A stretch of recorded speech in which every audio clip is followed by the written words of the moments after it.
Los años ocultos de Jesús.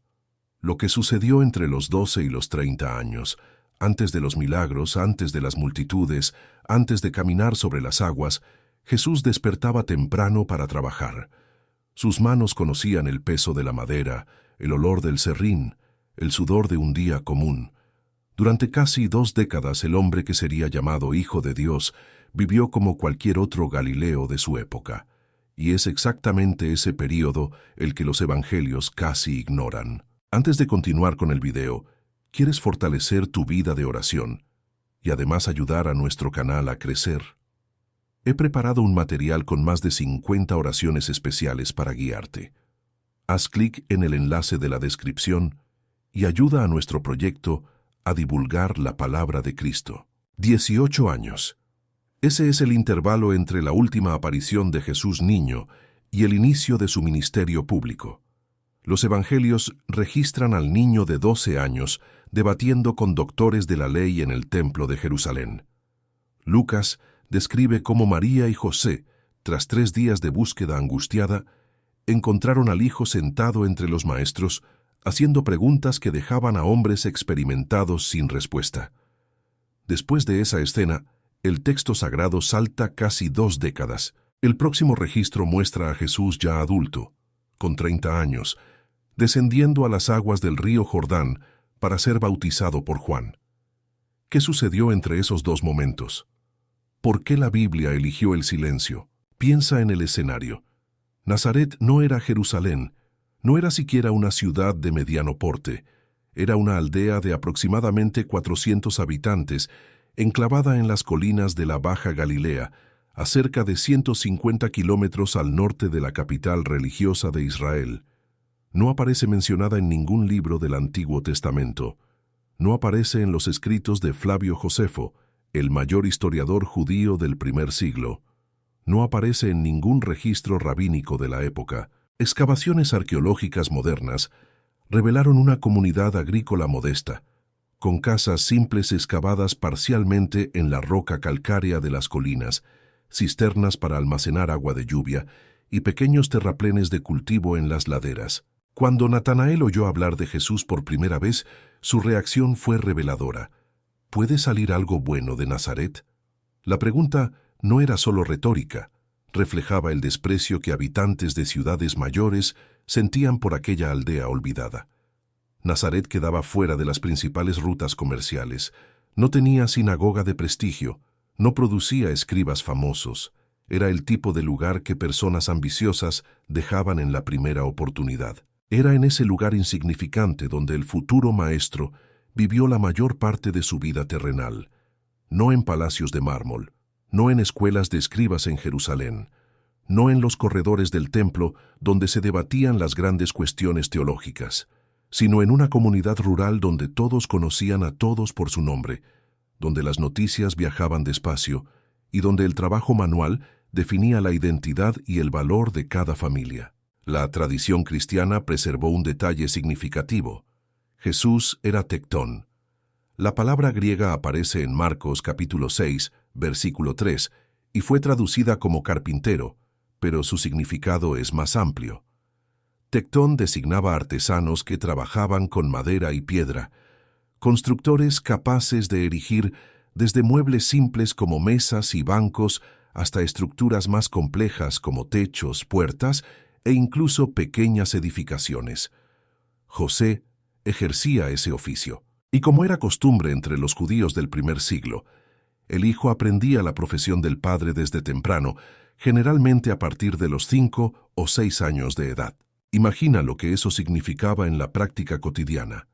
Despertar antes de que saliera el sol, cuando el aire de Galilea aún cargaba el frescor de la noche.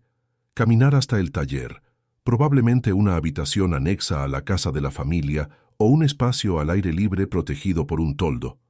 Seleccionar troncos, evaluar la calidad de la madera, identificar defectos que comprometerían el trabajo. Medir tablas con precisión usando cuerdas y varas marcadas. Cortar vigas con sierras de bronce o hierro, proceso lento y exhaustivo.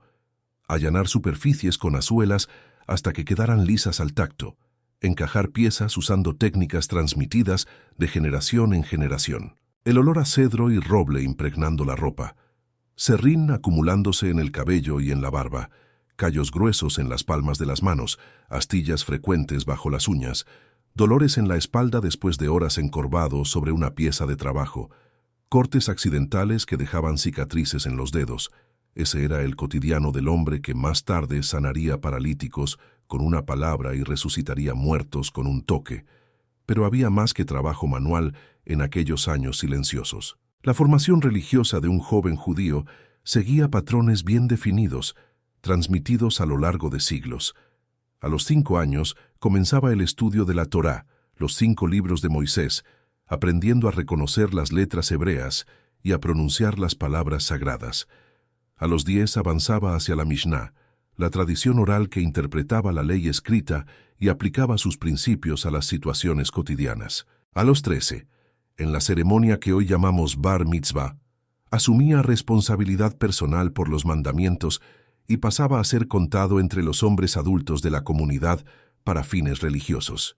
La sinagoga funcionaba como centro comunitario, escuela y tribunal. Todo sábado, sin excepción, las familias se reunían para oír la lectura de las escrituras hebraicas y los comentarios de los maestros locales. El servicio seguía un orden establecido: oraciones, lectura de la Torá en hebreo, traducción al arameo que el pueblo común entendía, lectura de los profetas y un sermón explicando los textos. Cualquier hombre adulto podía ser llamado para leer o comentar. Era una cultura de participación activa, no de espectadores pasivos. Jesús frecuentó esa sinagoga durante años. Oyó los mismos textos repetidos cientos de veces a lo largo de ciclos anuales de lectura. Memorizó salmos enteros, profecías extensas, narrativas históricas detalladas. Lucas registra que cuando adulto, él entró en la sinagoga de Nazaret un sábado, recibió el rollo del profeta Isaías, encontró el pasaje exacto que quería sin vacilación y leyó con autoridad que impresionó a todos. Eso no sucede por casualidad. Eso es resultado de décadas de inmersión profunda en las Escrituras. ¿Cómo un carpintero de aldea olvidada podría conocer tan profundamente los textos sagrados al punto de debatir con doctores en Jerusalén a los 12 años y silenciar a fariseos experimentados a los 30? La respuesta está en los años ocultos. Cada día de estudio en la sinagoga, cada pregunta hecha a los maestros locales, cada discusión con otros jóvenes sobre el significado de un pasaje difícil, cada noche meditando a solas sobre lo que había aprendido. El conocimiento que Jesús demostraría en el ministerio público no surgió de la nada. Fue construido ladrillo por ladrillo, versículo por versículo, a lo largo de casi 3 décadas de preparación silenciosa e invisible. Considera la situación política de Galilea en aquel periodo turbulento. Roma dominaba la región desde 63 años antes de Cristo, cuando el general Pompeyo conquistó Jerusalén tras un sitio brutal. El territorio estaba dividido en provincias y tetrarquías, gobernadas por una combinación de autoridades romanas y reyes títeres de la dinastía herodiana. Los impuestos eran brutales, diseñados para extraer lo máximo posible de la población subyugada. Historiadores modernos estiman que entre el 40 y el 70% de la producción agrícola era consumida por tributos al imperio, tasas religiosas para el templo y contribuciones para los gobernantes locales. Herodes Antipas, hijo del Herodes que ordenó la masacre de niños en Belén, gobernaba Galilea durante toda la juventud de Jesús. Ese era el mismo gobernante que más tarde mandaría decapitar a Juan el Bautista por criticar su matrimonio ilícito con su cuñada, y que se burlaría de Jesús durante su juicio en Jerusalén. Antipas era conocido por su astucia política y crueldad calculada. Jesús más tarde lo llamaría zorra, término que no era un elogio. La sombra del poder romano y de la corrupción herodiana pendía sobre cada aldea, cada familia, cada trabajador que intentaba sobrevivir con lo poco que sobraba después de los recaudadores de impuestos. Jesús creció viendo eso de cerca. Vio a vecinos perder tierras ancestrales por deudas impagables. Vio familias ser separadas cuando los padres eran vendidos como esclavos para pagar a acreedores implacables. Vio viudas desalojadas de sus casas por acreedores que no tenían ninguna compasión. Vio huérfanos abandonados sin nadie que los protegiera. Vio soldados romanos marchando por los caminos polvorientos, sus armaduras brillando al sol, recordando a todos quién mandaba realmente en aquella tierra prometida a los patriarcas. Esa experiencia moldeó las parábolas que él contaría más tarde. Historias llenas de siervos endeudados que debían sumas imposibles, propietarios ausentes que dejaban viñas al cuidado de trabajadores explotadores, reyes implacables que exigían rendición de cuentas, jueces injustos que solo atendían a quien insistía, administradores deshonestos que falsificaban registros. No era teoría abstracta aprendida en libros, era vida real observada día tras día durante décadas formativas. Los evangelios mencionan que Jesús tenía hermanos y hermanas. Mateo capítulo 13 lista 4 hermanos por nombre: Santiago, José, Simón y Judas. Las hermanas no son nombradas, como era costumbre en la época respecto a las mujeres, pero el plural indica al menos 2. Esto significa una familia de al menos 7 hijos, posiblemente más, sostenida por el trabajo de un artesano en una aldea pobre de una región ocupada por un imperio extranjero. La dinámica familiar de aquellos años permanece envuelta en silencio. Lo que sabemos es que José desaparece completamente de la narrativa bíblica tras el episodio en el templo. No es mencionado en el bautismo de Jesús, ni en los milagros que siguieron, ni en las predicaciones, ni en la crucifixión. María aparece sola en varias ocasiones importantes. La tradición cristiana generalmente asume que José murió en algún momento durante los años ocultos, posiblemente cuando Jesús aún era adolescente. Si eso sucedió, Jesús habría asumido la responsabilidad de primogénito. En la cultura judía, eso no era un honor vacío. Significaba convertirse en el jefe de la familia, cuidar de la madre viuda, ayudar a sustentar a los hermanos menores hasta que pudieran establecerse, negociar matrimonios para las hermanas, mantener el taller funcionando para garantizar ingresos, representar a la familia en transacciones legales y disputas comunitarias. Era un peso considerable para hombres jóvenes. Observa lo que eso implica. El mismo hombre que más tarde diría a un seguidor que dejara que los muertos enterraran a sus muertos, probablemente pasó años cuidando de una familia enlutada por la pérdida del padre. El maestro que enseñaría sobre no acumular tesoros en la tierra, trabajó día tras día para garantizar el pan en la mesa de su casa. Aquel que diría que las zorras tienen madrigueras, pero el Hijo del Hombre no tiene dónde reclinar la cabeza, pasó décadas viviendo en la misma casa simple en Nazaret.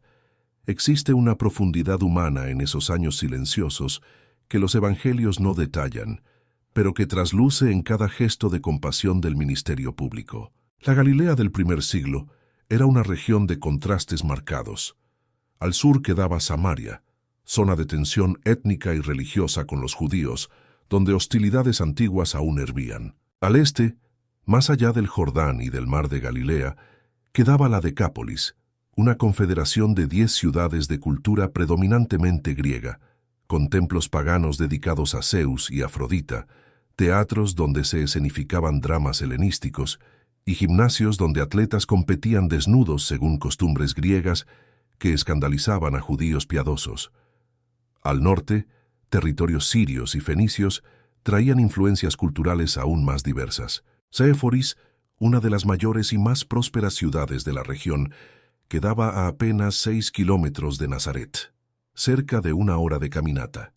Tiberíades, construida por Herodes Antipas a orillas del mar de Galilea y nombrada en honor al emperador romano, representaba el poder herodiano en toda su ostentación. Ambas ciudades tenían poblaciones mixtas, judíos y gentiles conviviendo en proximidad incómoda, mercados donde se oía griego, arameo y latín mezclados, y niveles de vida muy superiores a los de las aldeas rurales de alrededor. Algunos historiadores especulan que Jesús pudo haber trabajado en Séforis durante su juventud.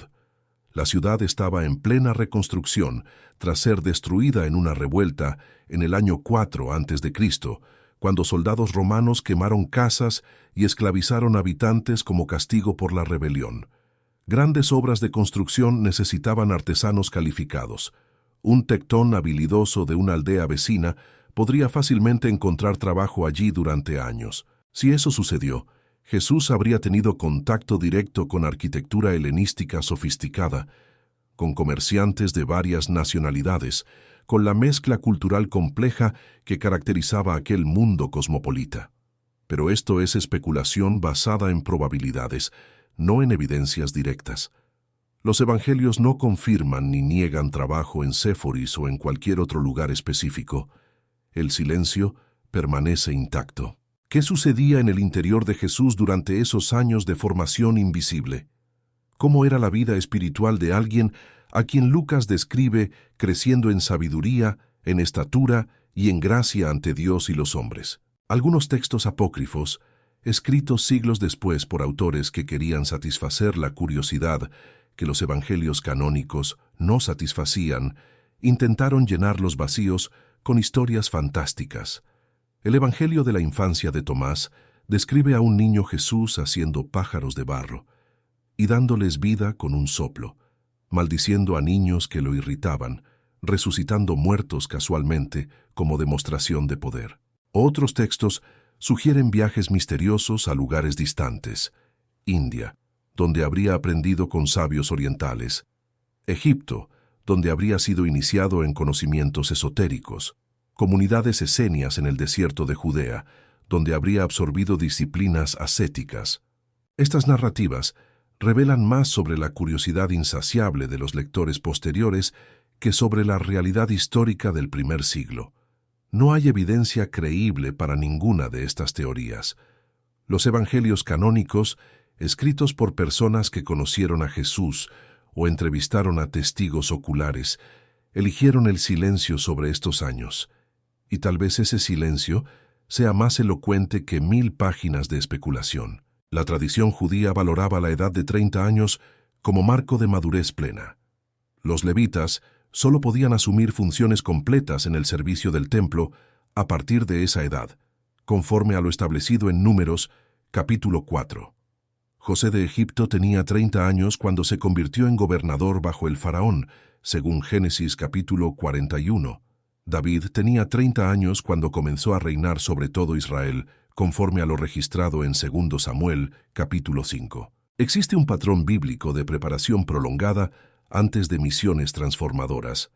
Moisés pasó 40 años en el palacio egipcio, después 40 años en el desierto de Madián, pastoreando ovejas, antes de finalmente recibir el llamado en la zarza ardiente a los 80 años. Eran décadas de silencio entre la huida precipitada de Egipto y el enfrentamiento épico con el faraón. Elías pasó años escondido junto al arroyo de Kerit antes de que su ministerio profético estallara en confrontación con los profetas de Baal. Pablo, tras su conversión dramática en el camino a Damasco, pasó años en Arabia y después en Tarso, antes de iniciar sus viajes misioneros, que transformarían el mundo gentil. El patrón se repite a través de las Escrituras. Grandes llamados exigen largos períodos de formación invisible. Jesús no fue excepción a ese patrón divino. Antes de hablar a las multitudes, escuchó en silencio. Antes de enseñar con autoridad, aprendió con humildad. Antes de liderar discípulos, sirvió a su familia. Los 18 años de silencio no fueron un vacío desperdiciado. Fueron un cimiento cuidadosamente construido. Dimensiona esto por un momento. Cuando Jesús finalmente abrió la boca para predicar en las sinagogas de Galilea, sus palabras no eran las de un principiante experimentando ideas por primera vez. Eran las de alguien que había pasado casi 3 décadas observando la condición humana de cerca, reflexionando sobre el significado de las Escrituras en silencio, madurando en comunión íntima con el Padre. Cada parábola sobre semillas que caen en diferentes tipos de suelo venía de años viendo a agricultores plantando y cosechando en las laderas de Galilea. Cada historia sobre redes lanzadas al mar cargaba la experiencia de conocer a pescadores que trabajaban en el lago cercano. Cada referencia a ovejas y pastores reflejaba la observación atenta de los rebaños que pastaban en las colinas alrededor de Nazaret. El enfrentamiento con fariseos y escribas, que marcaría tanto del ministerio público, no era una improvisación del momento. traía la precisión quirúrgica de quien había estudiado cada detalle de la ley y los profetas durante décadas. Cuando Jesús citaba a Moisés, Isaías o los Salmos, no estaba consultando anotaciones. Estaba accediendo a un reservorio de conocimiento acumulado a lo largo de años de memorización y meditación. La autoridad que impresionaba a las multitudes no venía de la nada. Había sido forjada en el silencio. El Sermón del Monte, con sus bienaventuranzas revolucionarias y sus interpretaciones radicales de la ley, no nació en un momento de inspiración súbita, mientras Jesús subía una colina con sus discípulos. Nació de miles de horas meditando en las Escrituras en madrugadas silenciosas. Nació de diálogos íntimos con Dios en oración que nadie presenció. Nació de años procesando las injusticias y sufrimientos presenciados en la Galilea ocupada.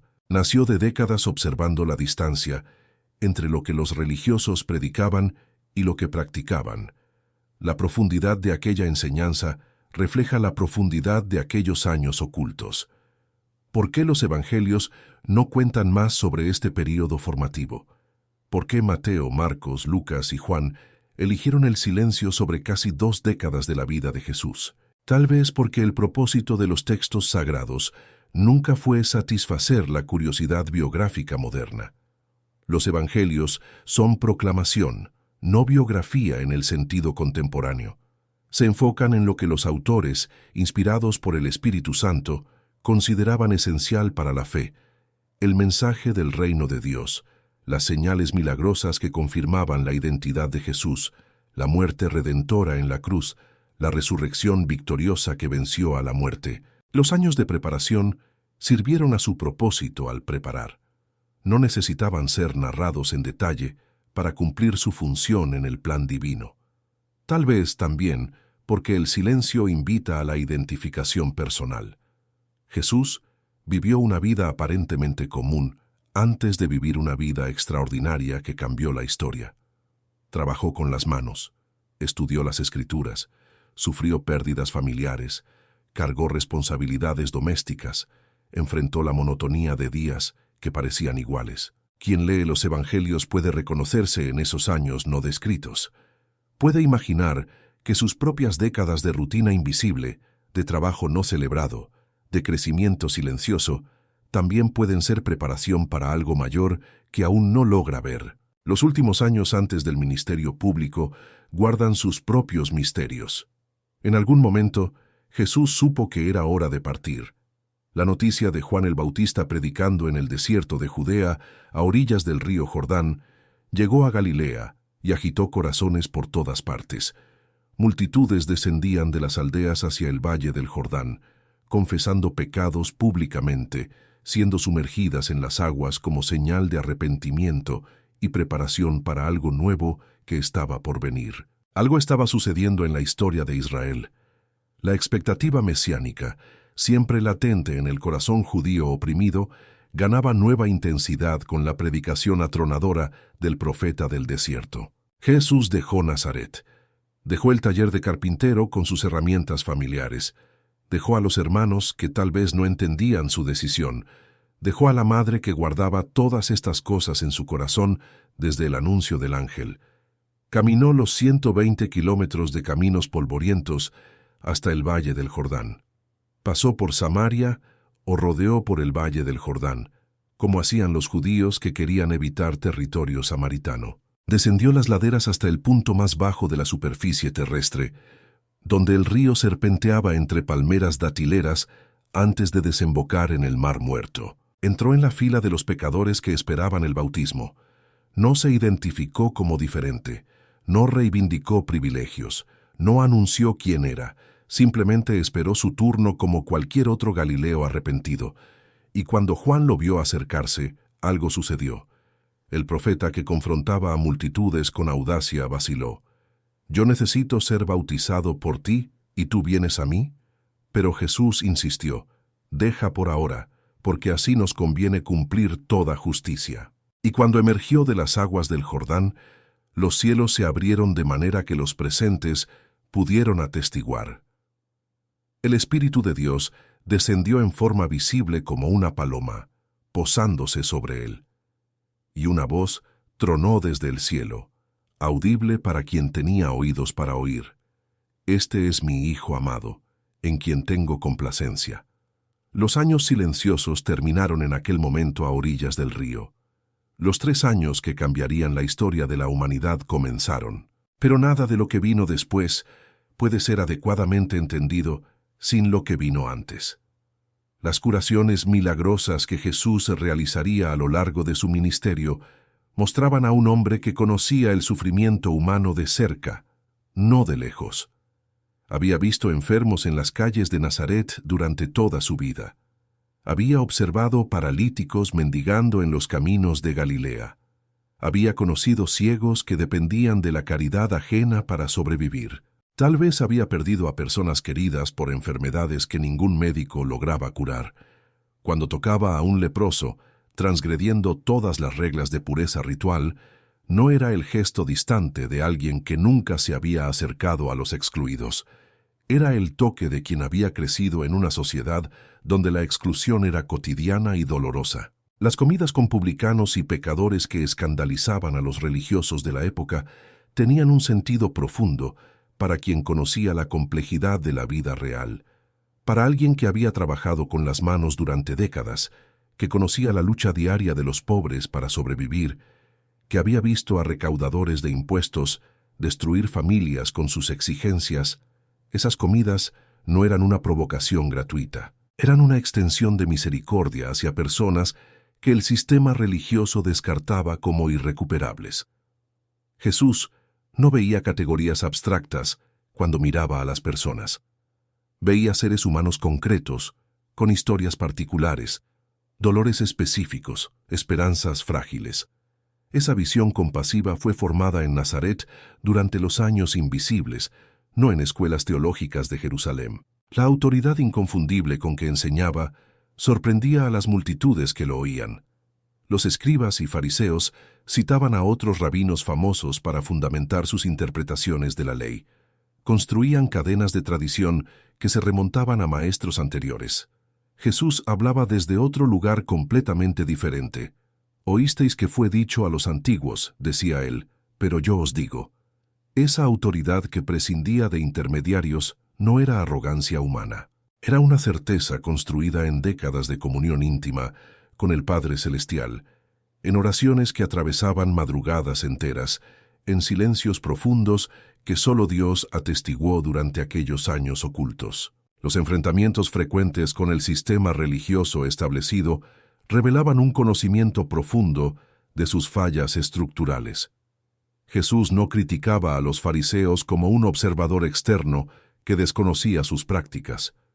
Criticaba como alguien que conocía cada detalle de las tradiciones orales, cada brecha entre lo que predicaban en público y lo que practicaban en privado, cada peso insoportable que colocaban sobre los hombros de personas simples mientras no movían un dedo para ayudarlas. Ese conocimiento preciso no surgió mágicamente cuando cumplió 30 años.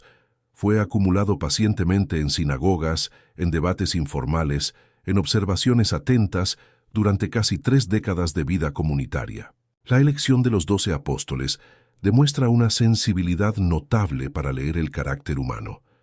Pescadores rudos como Pedro y sus compañeros, un recaudador de impuestos despreciado como Mateo, un celote nacionalista como Simón. Personalidades tan diversas que podrían fácilmente entrar en conflicto violento necesitarían funcionar como un equipo unido. ¿Cómo desarrolló Jesús esa capacidad extraordinaria de discernir potencial donde otros veían solo limitaciones? Años conviviendo con diferentes tipos de personas en las calles de Nazaret, en las obras de Séforis, en los viajes comerciales por toda la región.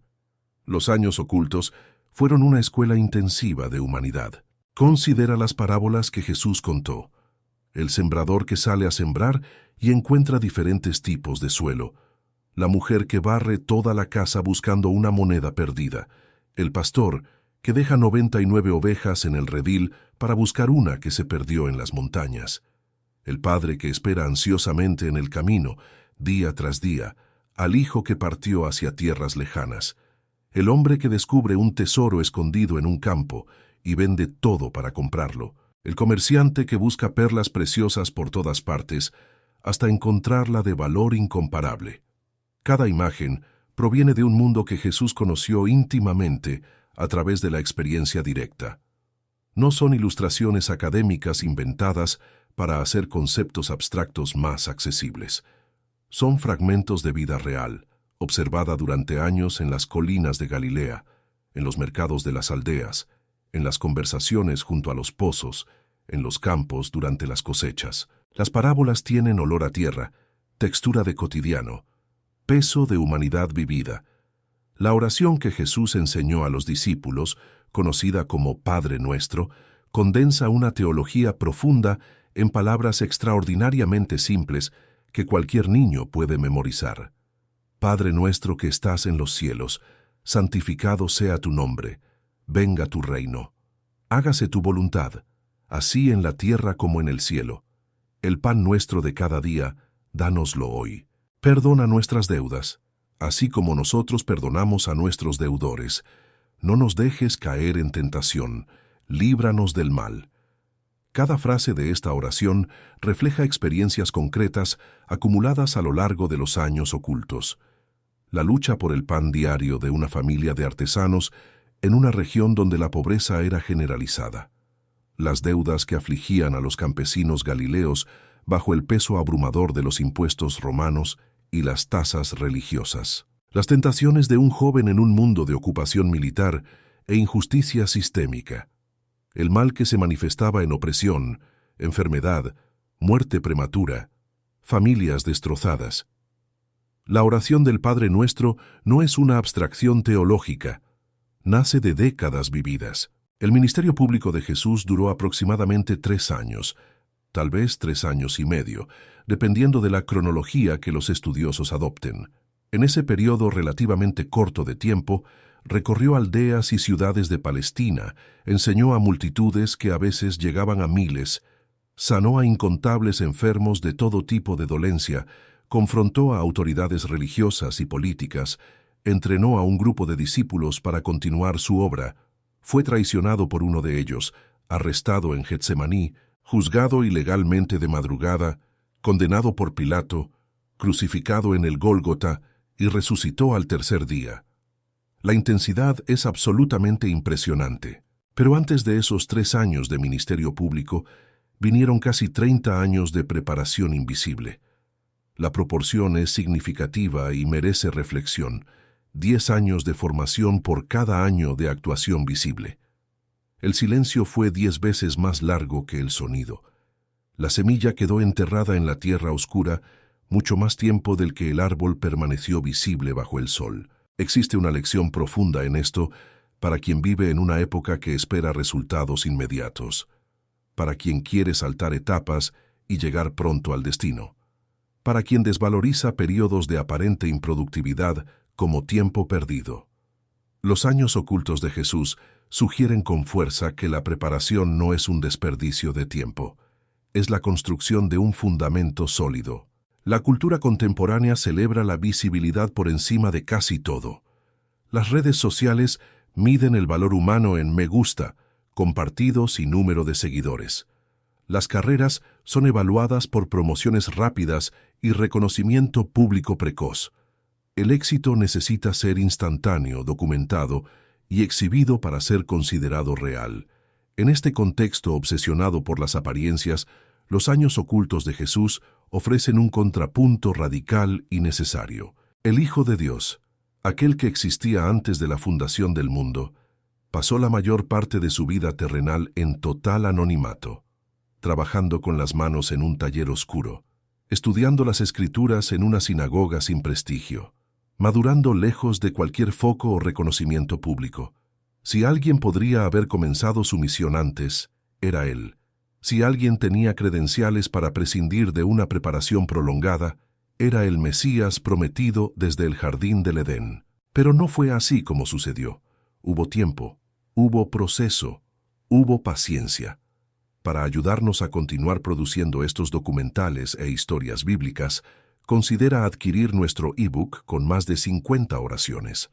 Es una forma de bendecir este proyecto y al mismo tiempo tener una guía espiritual para tu camino. El enlace para asegurar el tuyo está en la descripción. Hasta el próximo video.